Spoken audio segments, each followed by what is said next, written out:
Institut Saint-Gilbert de Biruma, les dégâts sont encore visibles dans cette école située à 50 km de Goma, chef-lieu de la province du Nord Kivu.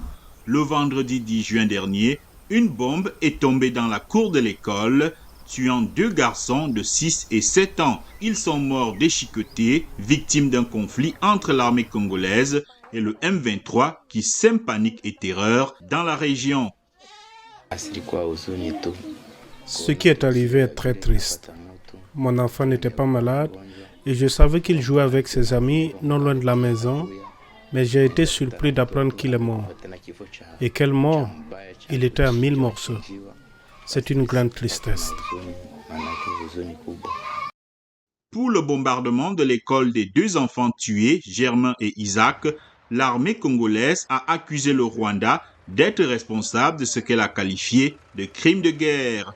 Depuis ce bombardement, la population vit dans la terreur. Actuellement, les élèves sont vraiment démoralisés. Donc, ils étudient avec peur. Quand il y a crépitement de bombes, ils sont tous alertés et ils sont incapables de suivre les cours. Et nous les autorisons de rentrer pour que vraiment un tel drame ne puisse plus se produire ici. À Katale, village voisin de Biruma, une autre école a également été bombardée. Son toit de tôle transpercé, 2 salles de classe ont été complètement détruites.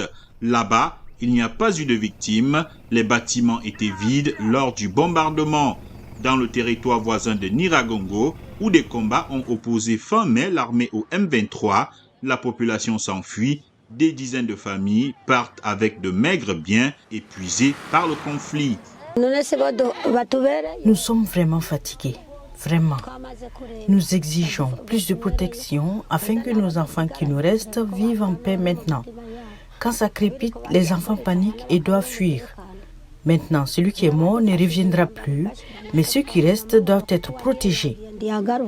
Rébellion à dominante Tutsi née en 2012, le M23 avait brièvement occupé Goma avant d'être vaincu en 2013 par les forces armées de RDC et les casques bleus de l'ONU. Il a repris les armes fin 2021, reprochant aux autorités congolaises de ne pas avoir respecté un accord pour la démobilisation et la réinsertion de ses combattants.